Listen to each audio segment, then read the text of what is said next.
Iran और Israel America युद्ध दुनिया के लिए क्या एक संकट है? क्या मौजूदा स्थिति दुनिया के लिए चिंता की बात है? मिडिल ईस्ट के संकट को देख संयुक्त राष्ट्र ने आपात बैठक क्यों बुलाई है? क्या ईरान इजराइल युद्ध के कारण तेल की कीमतें बढ़ रही हैं? क्षेत्रीय स्थिरता खतरे में है?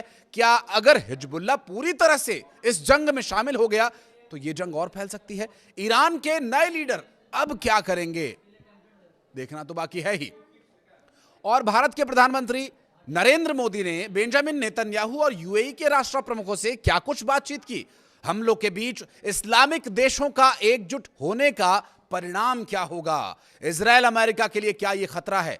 वो कौन से 3 यूरोपीय देश हैं जो अब ईरान पर भड़के हैं और साथ दे सकते हैं अमेरिका और इजराइल का? बात करेंगे इन सभी विषयों पर। नमस्कार, मैं हूं आशीष त्रिपाठी आपके साथ। अमेरिका और इजराइल ने मिलकर एक बहुत बड़ी तबाही मचा दी है।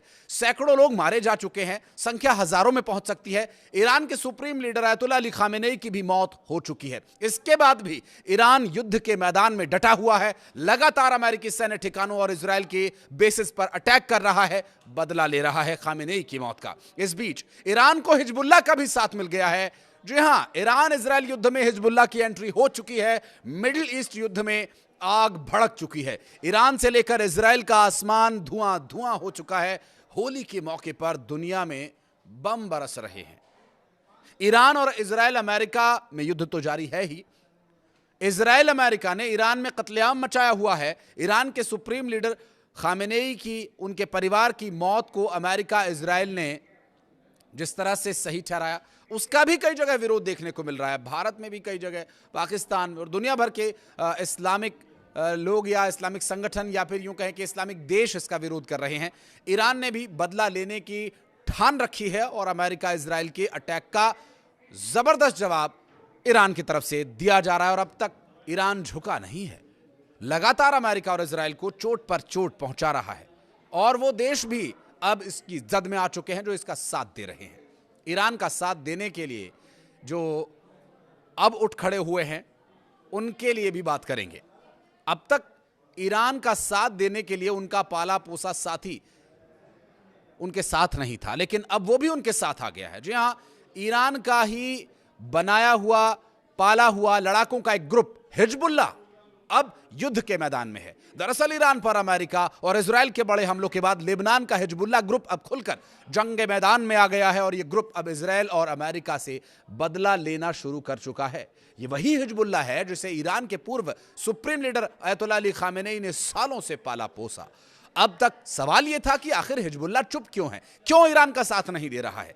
तब भी ईरान कमजोर पड़ रहा था, लेकिन हिजबुल्लाह आगे नहीं आया था। लेकिन अयतुल्लाह अली खामेनेई के मारे जाने के बाद यह अचानक क्या हुआ, बात करेंगे इसी पर। सच यह है कि ईरान के वजह से ही हिजबुल्लाह का वजूद है, मगर यह कुंभकर्ण अब तक सो क्यों रहा था जो अब जाग गया है? और क्या जो ये जाग गया है तो ये अपने असली रूप में आएगा या फिर सिर्फ ईरान का सपोर्ट करेगा, या ये अपना युद्ध इसे बना लेगा? ये भी सवाल बार बार पूछे जा रहे हैं। वो ईरान की तरफ से इजराइल पर बम बरसाना तो शुरू कर ही चुका है और खुद इजराइल ने इस बात के सबूत दिए। इजराइल की सेना यानी आईडीएफ ने बताया कि लेबनान से आज सुबह सुबह इजराइल के हाइफा शहर पर 6 रॉकेट्स दागेगा। और यह हमला ऐसे समय में हुआ जब इजराइल और अमेरिका ईरान पर बड़े हवाई हमले कर रहे हैं, जिसमें तेहरान समेत कई शहरों को निशाना बनाया जा रहा है। इजराइल ने कहा कि उसने हिजबुल्लाह के रॉकेट को इंटरसेप्ट कर दिया। हालांकि ये बात तो साफ हो ही गई है कि इजराइल को अब लेबनान से आने वाली मिसाइल और रॉकेट के हमलों से सावधान रहना होगा, क्योंकि ईरान का साथ देने के लिए हिजबुल्लाह मैदान में कूद गया है। अब तक हिजबुल्लाह ने एक भी रॉकेट नहीं दागा था, मगर अब ऐसा लगता है कि उसकी एंट्री पूरी तरह से हो चुकी है। ईरान इजराइल युद्ध में हिजबुल्लाह का शामिल होना इस जंग को और बड़ा और भयानक बना रहा है। यह ग्रुप ईरान का सबसे बड़ा सहयोगी है। इसे खामेनेई हथियार, पैसा, ट्रेनिंग देते रहे, मजबूत बनाया, शायद इसी दिन के लिए। 1980 के दशक से हिजबुल्लाह ईरान की एक्सिस ऑफ रेजिस्टेंस का हिस्सा है, या यूं कहिए कि ईरान का अघोषित आर्मी है। हालांकि अमेरिका, इजराइल और पश्चिमी देश हिजबुल्लाह को आतंकी संगठन मानते हैं। 2024 में इजराइल का साथ जो विवाद हुआ या लगभग जंग ही जो हुई उसके बाद हिजबुल्लाह कमज़ोर पड़ गया था, मगर अब ईरान के दबाव में वो फिर से सक्रिय हो गया है। ईरान के रेवोल्यूशनरी गार्ड्स और हिजबुल्लाह एक दूसरे के संपर्क में हैं और साथ मिलकर इजराइल पर अटैक का प्लान भी कर रहे हैं। बहरहाल लेबनान से दागे गए रॉकेट्स ने इजराइल को चौकन्ना कर दिया है। इजराइल डिफेंस फोर्स यानी आईडीएफ का यह कहना है कि लेबनान से 6 रॉकेट्स हाइफा पर दागे गए हैं। साथ ही उत्तरी इजराइल में सायरन बज उठे हैं और ये सायरन कब शांत होंगे कहना मुश्किल है। ये 2024 के सीज़फायर के बाद लेबनान से पहला बड़ा हमला है। हालांकि हिजबुल्लाह ने अभी आधिकारिक रूप से जिम्मेदारी नहीं ली है, लेकिन इजराइल और अन्य रिपोर्ट्स का कहना यह है कि ये हिजबुल्लाह ही का काम है। नए डेवलपमेंट से यह तो साफ है कि जंग अब सिर्फ ईरान तक सीमित नहीं है, अभी और युद्ध की आग भड़कने वाली है। वैसे भी ईरान ने इजराइल पर मिसाइलें दागी ही हैं, जिससे तेल अवीव और अन्य इलाकों में नुकसान हुआ ही है। इतना ही नहीं, मिडल ईस्ट में मौजूद सभी अमेरिकी एयर बेसिस को ईरान ने टारगेट किया है और अमेरिका ने भी पहली बार कैजुअलिटीज की खबरें दी हैं, जिसमें 3 अमेरिकी सैनिकों के मारे जाने की खबर है। असल रिकॉर्ड क्या है पता नहीं। खबरों की माने तो इजराइल को इस काम में सऊदी अरब से मदद मिली थी। किस काम में? अयतुल्लाह अली खामेनेई को टारगेट करने के काम में। वॉशिंगटन पोस्ट के मुताबिक सऊदी अरब के क्राउन प्रिंस मोहम्मद बिन सलमान ने पिछले महीने ट्रंप को कई बार कॉल किया था। हमले के दबाव डाले गए थे। बिन सलमान ने कथित तौर पर कहा था कि अगर हमला तुरंत नहीं किया गया तो ईरान और मजबूत और खतरनाक हो जाएगा। वहीं अमेरिका भी जल्द हमला करना चाहता था, क्योंकि तैयारी ईरान की तरफ से भी हो ही रही थी।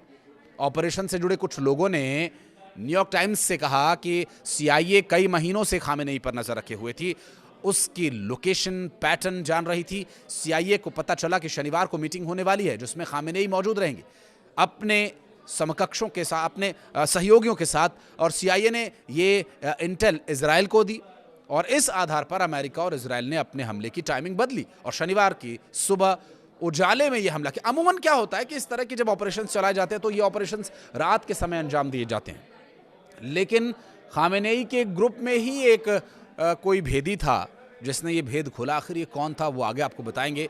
उस भेदी के वजह से ही अयतुल्लाह अली खामेनेई मारा गया और ट्रंप ने खामेनेई की मौत की पुष्टि की।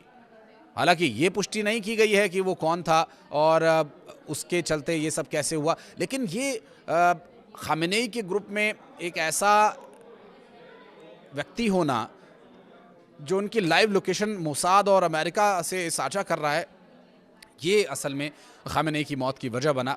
उस पर भी बात करेंगे। बहरहाल इतिहास के सबसे बुरे लोगों में से एक बताते हुए ट्रंप ने कहा कि वो हमारे इंटेलिजेंस और बहुत एडवांस ट्रैकिंग सिस्टम से बच नहीं पाए और वो या उनके साथ मारे गए दूसरे नेता कुछ भी नहीं कर सके। ट्रंप किस ट्रैकिंग सिस्टम की बात कर रहे थे ये अभी बहुत साफ नहीं है।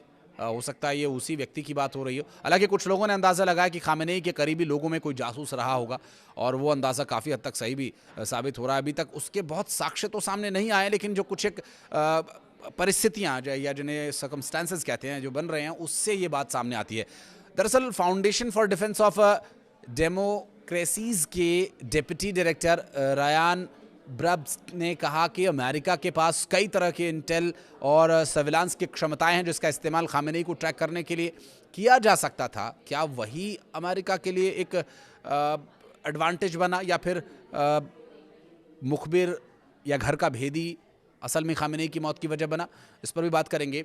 लेकिन द टेलीग्राफ से बातचीत में उन्होंने कहा था एरियल और स्पेस बेस्ड सर्वेलांस क्षमताएं, signal, electronic intelligence, communication, intercepts, साथ साथ ह्यूमन इंटेलिजेंस भी शामिल है। ह्यूमन इंटेलिजेंस ज़्यादा प्रभावी रहा। ट्रंप के बयान से पता ये चलता है कि खामेनेई पर अमेरिका ने नज़रें जमाई हुई थीं, लेकिन उनको मारने के लिए ट्रिगर इजराइल ने ही खींचा। अमेरिका ने ऑपरेशन एपिक फ्यूरी के तहत मिलिट्री टारगेट पर अपनी टॉम हॉक मिसाइलों, रॉकेट्स और ड्रोन्स से हमला किया, जबकि इजराइल ने मिसाइल डिपो और अधिकारियों को निशाना बनाया। इजराइल ने हवाई हमलों के साथ साथ ईरानी शासन पर हमला करने के लिए कई तरह के टेक्नोलॉजीज और तरकीबों का भी इस्तेमाल किया है, जो अब आगे आने वाले परिणामों में बदल सकती है। युद्ध भड़केगा या रुकेगा? बहरहाल भारत की भूमिका की अगर बात करें तो भारत की भूमिका क्या रही, उस पर एक बात तो बहुत साफ है कि भारत जो हमेशा शांति का पक्षधर है। भारत के प्रधानमंत्री नरेंद्र मोदी ने बेंजामिन नेतन्याहू को फोन मिला करके भारत के नागरिकों की सुरक्षा को सर्वोच्च बताया और जल्द से जल्द दुश्मनी खत्म कर इस युद्ध को समाप्त किए जाने की बात उनसे कही है। और साथ ही यूएई भी उन्होंने फ़ोन मिलाया था, बातचीत की गई वहाँ के भी राष्ट्र प्रमुख से और प्रधानमंत्री नरेंद्र मोदी ने, क्योंकि दुबई में बहुत सारे भारतीय हैं जो एयरपोर्ट्स पर फंसे हुए हैं कहीं कहीं और किसी किसी वजह से, और उसमें मेरे परिवार के भी कुछ लोग हैं। और ये उन्होंने प्रधानमंत्री नरेंद्र मोदी ने फ़ोन पर बातचीत करते हुए इस बात को सुनिश्चित करने के लिए कहा है कि जो भारतीय हैं उनकी सुरक्षा को प्राथमिकता दें और सर्वोच्च प्राथमिकता दें। बहरहाल बहुत जल्द उम्मीद ये की जा रही है कि सभी भारतीय भारत लौट आएंगे।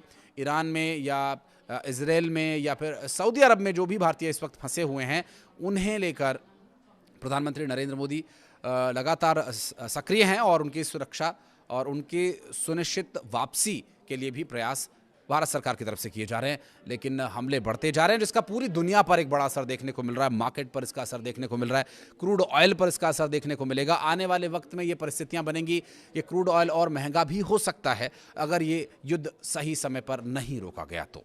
बहरहाल आप कुछ इस बारे में कहना चाहते हैं तो कमेंट सेक्शन में आप अपनी राय भी रख सकते हैं, और कुछ कहना चाहें तो आपके लिए चाहे वो अलग अलग प्लेटफॉर्म्स हों, फेसबुक, यूट्यूब, इंस्टा, या जहां भी आप ये वीडियो अभी हमारा देख रहे हैं, आपको ऑप्शन मिलेंगे। कमेंट सेक्शन खुला हुआ है आप लोगों के लिए। वीडियो को यहां तक देखने के लिए धन्यवाद।